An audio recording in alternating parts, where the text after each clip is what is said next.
ሶስት ከቻሪ ጋር ፈጣሪ ባልና ሚስት። ሶስት ከቻሪ ጋር በቤተሰብ ላይ ያተኮሩ ዝግጅቶች ይቀርቡበታል። የእናንተ የፍቅርና የትዳር ጉዳዮች ላይ ያተኮሩ ጥያቄዎች ይስተናገዱበታል። ሶስት ከቻሪ ጋር። ሰላም እንደምን አደራችሁ። ሶስት ከቻሪ ጋራ ተጀምሯል። በያላችሁበት ስፍራ ቀናችሁ ደስ የሚል የተባረከ ቀን እንዲሆንላችሁ እየተመኘው የተጣላችሁ የምትታረቁበት፣ የተለያያችሁ የምትገናኙበት፣ ትልሞቻችሁ፣ ራዮቻችሁ፣ እቅዶቻችሁ ፍጻሜ የሚያገኙበት ደስ የሚል ቀን እንዲሆን እየተመኘው የዛሬውን ፕሮግራሜን ጀምራለሁ። በዚህ በኤጳፍራ ስቱዲዮ በየሳምንቱ የሚቀርብላችሁ ልዩ ዝግጅታችንን ነው ይዘን የቀረብነው። በዛሬው ዝግጅታችን የተያዘ ፕሮግራም አለን፣ የተያዘ ርዕስ አለን። እሱን ርዕስ አቤል ያስተዋውቀንና በዛ ርዕሰ ጉዳይ ለተወሰኑ ደቂቃዎች አብረን ቆይታ እናደርጋለን። ከኛ ጋር ሁኑ። ዛሬም እንግዲህ በሌላ ርዕሰ ጉዳይ ልንወያይ ወይም ደግሞ ቆይታ ልናደርግ መተናል። ለዛሬ እንግዲህ ባሉን ደቂቃዎች ቆይታ የምናደርገው ስለ ሚስጥር ይሆናል። ሚስጥርን ስለመጠበቅ ወይም ደግሞ የቤት ውስጥ ገመናን ስለመጠበቅ ይሆናል ማለት ነው። በጣም ቆንጆ ነገር ይዘህ መጣህ። ከመሸጋገሪያ በኋላ ስንመለስ እንግዲህ ወደ ዕለቱ ፕሮግራማችን እናልፋለን። ተመልካቾቻችን ከመሸጋገሪያ በኋላ እንመለሳለን። ጠብቁን። ሶስት ከቻሪ ጋር የሬዲዮ ዝግጅት ላይ የሚነሱ ቤተሰብ ተኮር ጥያቄዎችን ለመላክ በእነዚህ አድራሻዎቻችን ላይ በአጭር የጽሑፍ መልእክት ይላኩልን። በስልክ ቁጥር 0799122403 እንዲሁም በፌስቡክ አድራሻችን ፓስተር ቸርነት በላይ በአማርኛ ፓስተር ቸሪ በሚለው አካውንታችን ጥያቄዎቻቸውን ይላኩልን።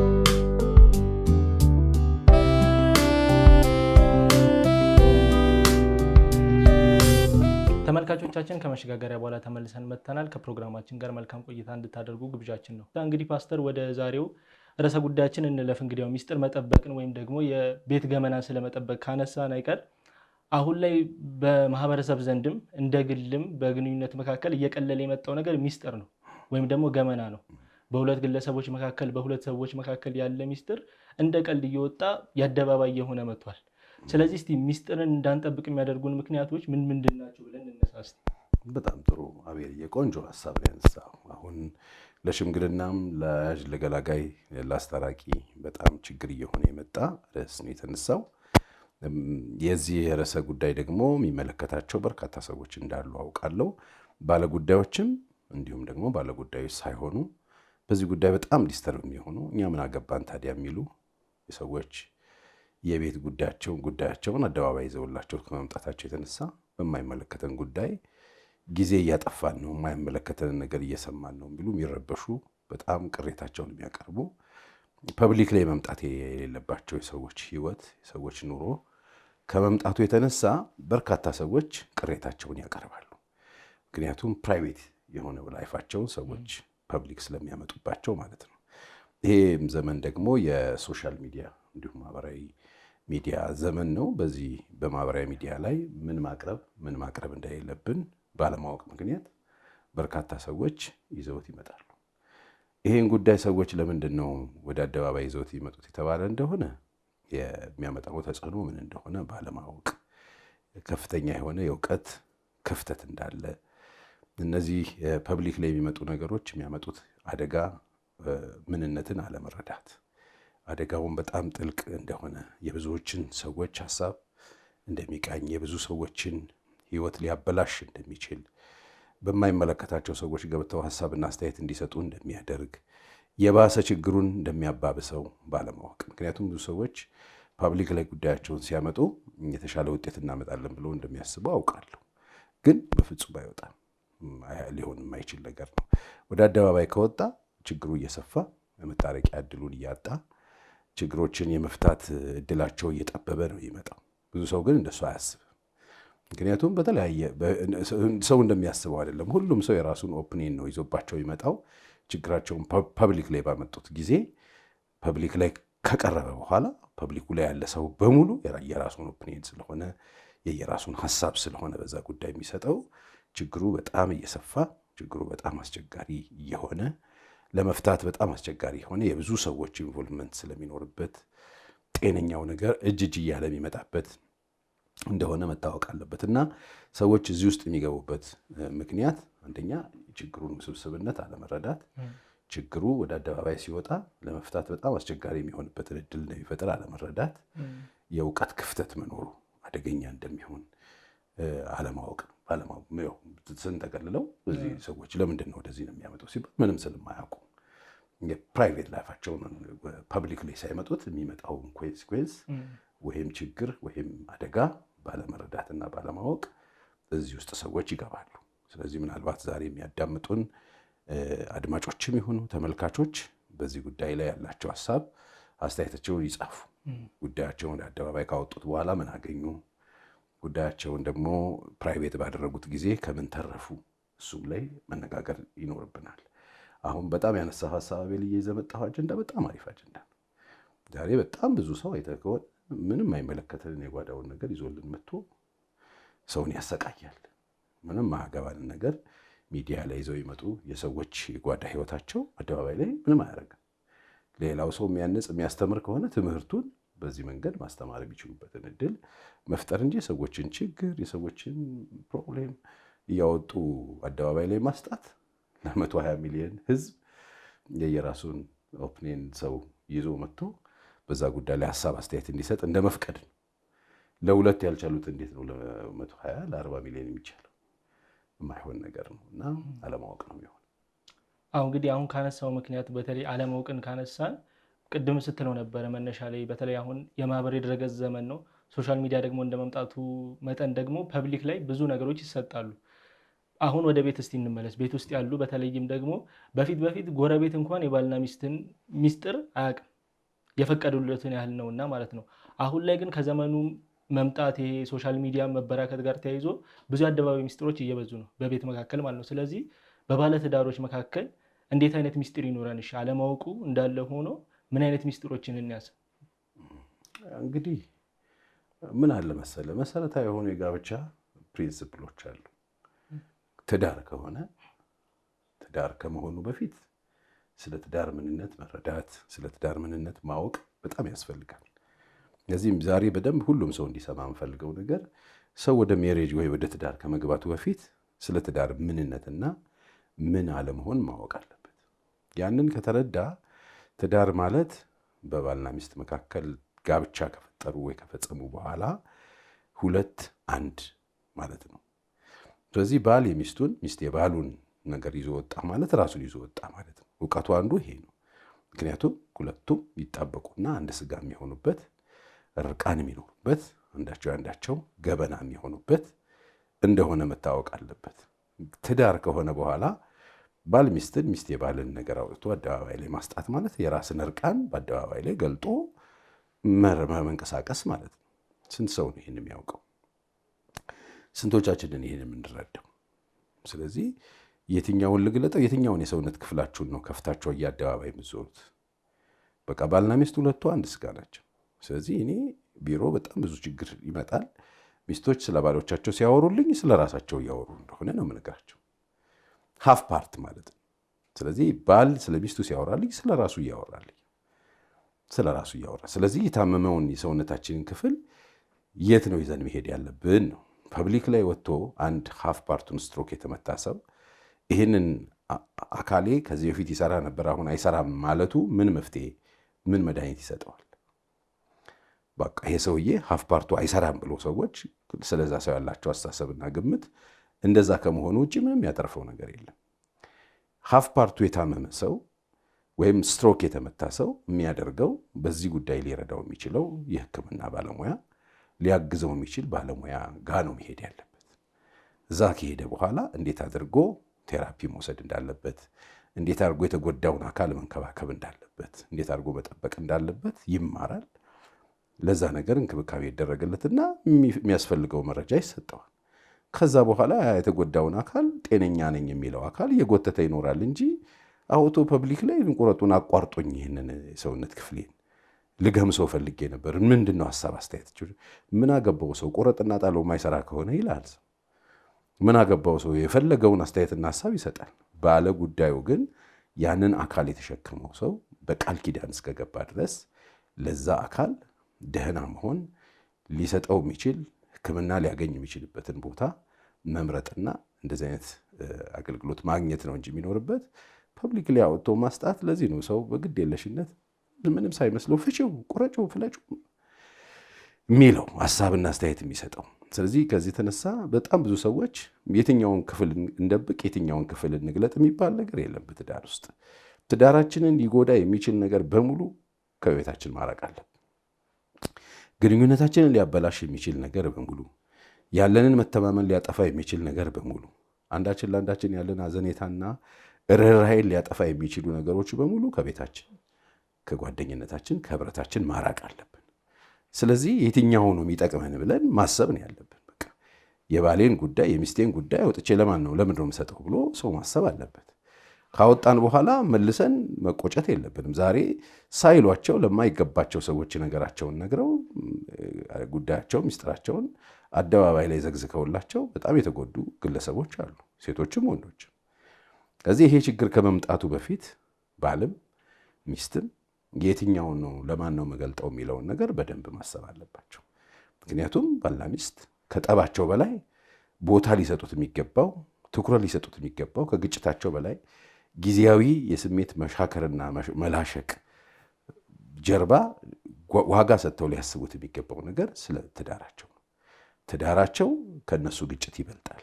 ስለዚህ ትኩረት ሊሰጡት የሚገባው ትዳራቸውን ነው። ትዳራቸው ተቋም ነው። የተቋሙ ባለቤት እግዚአብሔር ነው። ስለዚህ ስለ ተቋሙ ነው ማሰብ ያለባቸው። በሁለቱ መካከል ያለው የስሜት መረበሽ ነገር ሊስተካከል ይችላል። ለዚህ ነው ብዙ ሰዎች በተጣሉበት ሰዓት የሆነ ነገር ካረጉ በኋላ ከታረቁ በኋላ የሚቆጩት እና ይህንን ይመስላል። አቤልዬ ምናልባት ሀሳብን ካገኘሁት አግኝተዋል ሀሳቤን። እንግዲህ ያው ከመሸጋገሪያ በኋላ ስንመለስ ደግሞ ቀሪ ሀሳቦች እናነሳለን። ተመልካቾቻችን ከመሸጋገሪያ በኋላ ተመልሰን እንመጣለን። ጠብቁ። ሶስት ከቸሬ ጋር የሬዲዮ ዝግጅት ላይ የሚነሱ ቤተሰብ ተኮር ጥያቄዎችን ለመላክ በእነዚህ አድራሻዎቻችን ላይ በአጭር የጽሑፍ መልእክት ይላኩልን። በስልክ ቁጥር 0799122403 እንዲሁም በፌስቡክ አድራሻችን ፓስተር ቸርነት በላይ በአማርኛ ፓስተር ቸሪ በሚለው አካውንታችን ጥያቄዎቻቸውን ይላኩልን።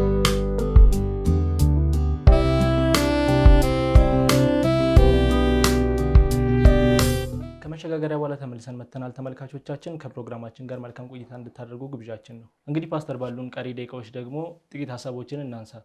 ቅድም እንግዲህ ስለ ሚስጥር አንስተን ከመሸጋገሪያ በፊት ስንዘጋው ጉዳዩን በተለይ አንዳንድ ሰዎች ሚስጥሩን ካወጡ በኋላ ተመልሰው ሲታረቁ ወይም ደግሞ ወደ ስምምነት ሲመጡ የሚቆጩበት አጋጣሚ ይከሰታል ብላል። ስለዚህ እስቲ በጸብ መካከል ላይ ደግሞ ስለሚወጡ ሚስጥሮች እንነጋገር። አሁን በተለይም አለመግባባት ሲፈጠር ተቃራኒ ሀሳቦች ሲመጡ አንደኛው ወጥቶ ለሌላ አካል የሚስቱን ወይም የባሏን ሚስጥር ውጭ ታወጣለች። ከዛ በኋላ ስምምነት ይመጣል። በሽማግሌ የሚሆን ከራሳቸው ተነሳሽነት ስምምነት ሲመጣ ያ ያወጡት ሚስጥር ሁለቱም ስምምነት ላይ ሆነው ሁለቱም በመስማማት ላይ ሆነው ነገር ግን ቤታቸው ላይ ይዞ የሚመጣው ጦስ የለም። ምንም ጥያቄ የለውም። እስቲ እሱ እንመልከት ነው። ምንም ጥያቄ የለውም። እሱ ከሆነ አሁን የምናነሳው ሀሳብ አድማጮችም እንዲሁም ደግሞ ተመልካቾችም በዚህ ጉዳይ ላይ እንዲይዙት የምንፈልገው ግንዛቤ አለ። ምክንያቱም ቀድሞ ነበር እንጂ መጥኖ መደቆስ የሚባል ተረት አለ በሀገራችን እና አንድ ነገር ከሆነ በኋላ ጸጸት እንዳናተርፍ ማንም ሰው በተናደደበት ጊዜ፣ በተበሳጨበት ጊዜ፣ በተቆጣበት ጊዜ፣ እልህ ውስጥ ባለበት ጊዜ የሚያደርገው ነገር የሚያስከፍለው ዋጋ አለ፣ ይዞት የሚመጣው መዘዝ አለ። ምንም ጥያቄ የለው። ስለዚህ የሚመጣውን ነገር ለመቀበል መዘጋጀት ከሆነ በኋላ ምንም ማድረግ አይቻልም። አሁን እኛ እያወራን ያለ ነው እንዳይሆን ነው። ስለዚህ በዚህ መንገድ ሄደው የተጠቀሙ ሰዎች የሉም። በዚህ መንገድ ሄደው ትራውማን ያተረፉት፣ በቃ ቁስል ያተረፉት፣ ይቅርታም ተጠያይቀው ህመም አለው ጠባሳ ነው ያተረፉት። ስለዚህ ይህንን ጠባሳ፣ ይህንን ህመም፣ ይህንን ቁስል የተጎዱትን ሰዎች መጠየቅና ምን ያህል እንደሚያም ከነሱ መረዳት በጣም ነው የሚያስፈልገው። ዞሮ ዞሮ በዚህ ችግር ውስጥ ሰዎች እንዳይሄዱ ነው ዛሬ እየተነጋገርን ያለ ነው። በዚህ ችግር ውስጥ የሚያልፉ ሰዎች የመጣባቸው የህሊና ወቀሳ፣ ጸጸት፣ ህመሙ ይሄ ነው የሚባል አይደለም። ምን ቀን ነው ምን ሆኜ ነው ይሄን ነገር የተናገርኩት እስኪሉ ድረስ ለማይገባው ሰው የማይገባ ሚስጥራቸውን ካሳልፈው ከሰጡ በኋላ በዛ ራሳቸው በሰጡት መረጃና ራሳቸው በሰጡት ሚስጥር ምክንያት ጉዳት የደረሰባቸው በርካታ ሰዎች አሉ። ሴቶችም ወንዶችም በርካታ ግለሰቦች አሉ የታመሙ በዚህ ጉዳይ በጣም የሚጸጸቱ። ይሄ እንዳይሆን ነው። ስለዚህ ነው ዛሬ ብዙ ተጋቢዎች ችግር ውስጥ ልትገቡ ትችላላችሁ፣ ህመም ውስጥ ልትገቡ ትችላላችሁ፣ ልትጋጩ ትችላላችሁ። ኦብቪየስ ይሄ የሚጠበቅ ነው። በባልና ሚስት መካከል ግጭቶች ይኖራሉ። በባልና ሚስት መካከል አለመግባባት ይኖራል። በባልና ሚስት መካከል ጊዜያዊ የሆኑ ቅሬታዎች ይፈጠራሉ። እነዛን ቅሬታዎች፣ እነዛን ግጭቶች በሰከነ መንፈስ ሆኖ ከብስጭትና ከንዴት ከቁጣ ውጪ በሆነ ሁኔታ እነዛ ነገሮችን ለመፍታት ጊዜ መውሰድ በጣም ያስፈልጋል። ስለዚህ በጣም የተናደዳችሁ ሚስቶች አሁን ካላችሁ ምንም አታርጉ። በጣም የተበሳጫችሁ ባሎች ካላችሁ አሁን ምንም አታርጉ። ለከሌ ብነግረው ከሌ ይፈታልኛል ብላችሁ ያሰባችሁት ሰው ቢኖርም እንኳን ተናዳችሁ ባለበት ሁኔታ፣ ተቆጣችሁ ባለበት ሁኔታ ችግሩ ገፍቷችሁ እዛ ሰው ጋር ወይ ለዛ ሰው ይሄን ጉዳይ አትንገሩ። በጣም ሰክናችሁ፣ ምክንያቱም መነገር ላለበት ሕክምና ሊያደርግላችሁ በዚህ ጉዳይ ሊረዳችሁ ለሚችል ሰው እንጂ መስጠት ያለባችሁ ባዘናችሁበት ሰዓት፣ በተጎዳችሁበት ሰዓት፣ ህመም እየተሰማችሁ የምታደርጉት ነገር ልክ ስለማይሆን ማለት ነው። ምክንያቱም ከቀልብ አትሆኑም፣ በትክክል ማሰብ አትችሉም። ማንም ሰው በተናደደበት ጊዜ፣ በተቆጣበት ጊዜ፣ ባዘነበት ጊዜ የሚያደርገው ነገር ትክክል ሆኖ አያውቅም። ብዙ ሰው ጸጸትና ወቀሳ፣ የህሊና ወቀሳን ነው የሚያተርፈው። ስለዚህ አይነገር አይደለም፣ ሊነገር የሚገባው ቦታ ላይ መውሰድ ነው። ሰው በጣም ድንገት ከተበሳጨ የሚያደርገው ነገር ልክ ስለማይሆን በሰከነ መንፈስ ሲሆን የት ጋ መቼ ምን ለማን መንገር እንዳለበት ያውቃል። በተናደዳችሁበት ጊዜ ግን የምትናገሩትን አታውቁም፣ የምታናገሩትን ሰው አታውቁም።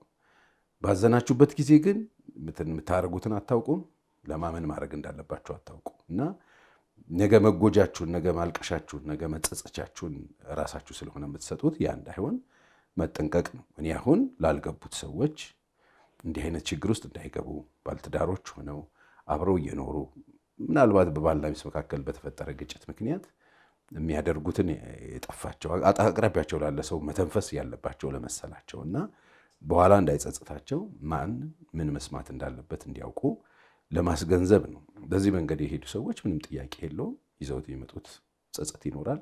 ያንን ጸጸት ምን ያደርጉት ከሆነ አቤልዬ እየጠየቀኝ ያለው ምንም ሊያደርጉት አይችሉም። በቃ የፈሰሰ ውሃ አይታፈስም። ማድረግ ያለባቸው መጸለይ፣ ይሄ ጉዳይ በቤተሰባቸው ላይ በዘላቂነት ችግር እንዳይሆን መጸለይ፣ በእምነታቸው ለአምላካቸው ጉዳዩ መንገር፣ ከዛ ውጭ የሚመጣውን ነገር በጋራ ቆሙ መጋፈጥ ነው የሚኖርባቸው፣ ኦልሬዲ ስላለፈ ማለት ነው። በጣም ጥሩ። እንግዲህ ያው ለዕለቱ የመጨረሻ ጥያቄያችን ይሁንና ጠቅለል አድርገን እንድንመልሰው ማለት ነው። ሚስጥርን፣ ገመናን ወይም ደግሞ የቤታችንን ገመና ሚስጥርን ከማን ነው የምንጠብቀው? እሱን በደንብ ክሊር ማድረግ አለብን እና አንዳንዴ ደግሞ ከአቅም በላይ የሚሆኑ ደግሞ አንዳንድ ሚስጥሮች አሉ፣ መነገር መተንፈስ የሚፈልጉ እነሱስ እንደው ከአቅም በላይ የሆኑ ሚስጥሮች እስካሉ ወደ ማን ይሄዱ እና ከማን ነው የምንደብቀው? እሷን ባጭሩ እንመልከትና እንጨርስ። እንግዲህ አሁን ጋብቻ በራሱ ሚስጥር ነው። መጽሐፍ ይህ ሚስጥር ታላቅ ነው የሚለው ጋብቻ ነው። ጋብቻ በራሱ ሚስጥር ነው። ሚስጥርነቱ ግን በጌታ በኢየሱስ ክርስቶስና በቤተክርስቲያን መካከል ያለ ግንኙነት ነው የሚለው እና ሚስጥር ነው ራሱ ማለት ነው። ስለዚህ ሚስጥር ውስጥ ነው እኛ የምንኖረው። ሚስጥር ውስጥ ደግሞ ለመኖር ሚስጥሩ ለሚመለከተው አካል ነው የሚነገረው። እንደዚህ አይነት በጣም የተወሳሰበ ነገር ካለን አንደኛ ባል ለሚስቱ፣ ሚስት ለባሏ መጸለይ ነው ያለባቸው። ሚስጥር የሚሉትን ነገር ሊጠብቅላቸው የሚችለው ሶስተኛ የትዳሩ መሰረት ለሆነው ለአምላክ መንገር ነው። በየግላቸው አንዳቸው ለአንዳቸው መጸለይ ነው የሚኖርባቸው። ከዛ ካለፈ ደግሞ ምናልባት በጣም አደገኛ ችግር ከሆነ ያለው ለእምነት አባቶቻቸው ነው መንገር ያለባቸው። በዚህ ጉዳይ ለምን የእምነት አባቶቻቸውን መረጥክ ካልከኝ መጽሐፍ ቅዱስ በቤተ እምነት ውስጥ የሚኖሩ አገልጋዮች አንደኛ ሚስጥር ጠባቂዎች ስለሆኑ መመዘኛቸው እሱ ስለሆነ፣ ስለዚህ ሚስጥራቸውን ለሚጠብቁላቸው ለነፍሳቸው ግድ ለሚላቸው ለእምነት አባቶቻቸው ከአቅም በላይ የሆነ እንዲረዷቸው የሚችሉት እነሱ ስለሆኑ ለእነሱ መንገር ነው የሚኖርባቸው። ከዛ ባለፈ ግን ለማን ይነገራል? ለምን ነው የሚነገረው? እነሱ መጋፈጥ አለባቸው። ከእነሱ አቅም በላይ ሆነው ለጌታቸው በጸሎት ማቅረብ ነው። ከዛ ደግሞ አቅራቢያቸው ላለ የእምነት አባታቸው ነው መንገር ያለባቸው። ከዛ ሲያልፍ ግን ብዙ ተገቢ ነው ብዬ አላስብም። ልክ ብዙ ጊዜ እንደምናገረው መኪና ሲበላሽብህ መኪናህን ሊሰራልህ የሚችል ጋራጅ ነው የምትወስደው። መኪና ሲበላሽብህ አካባቢ ሰው ስለሌለ አይደለም መካኒክ ፍለጋ የምትሄደው። መኪና ተበላሸብኝ ብለህ እናትህን አጠራም፣ አባትህን አጠራም፣ ጓደኛህን አጠራም አይደል? አቅራቢያ ያሉትን ሰፈር ልጆችህን አጠራም። መኪናህን ሊሰራልህ የሚችል ባለሙያ ነው የሚያስፈልግ። አለቀ። ሰው እኮ ስለጠፋ አይደለም። ይህንን ማድረጋችን ለሌሎች ሰዎች ክብር ስለሌለን አይደለም፣ ባለሙያ ስላልሆኑ። እናትም አባትም ቢሆኑ ባለሙያ አይደሉም። ለሚመለከተው አካል ራሳቸውን ነገራቸውን ሊጠብቅላቸው ለሚችል አካል ነው ወስደው የቤታቸውን የባላቸውንም የሚስታቸውንም ቢሆን ይህን ቢያደርጉ፣ ይህም በጣም በጣም ሰሌክቲቭ መሆን አለባቸው። ለሚመለከተው የእምነት አባታቸው ጉዳያቸውን ሄደው ቢያስረዱና ቢነግሩ በጣም ጥሩ ነው የሚሆነው። በመጀመሪያ ይጸልዩ። ባለ ሚስት፣ ሚስት ለባሏ ትጸልይ።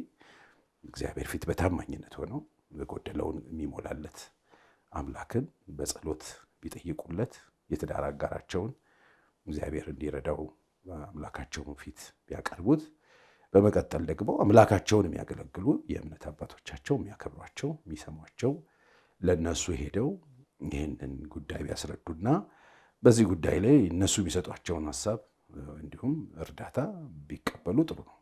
ከዛ ካለፈ ግን ባለሙያ ማማከር በጣም ያስፈልጋል።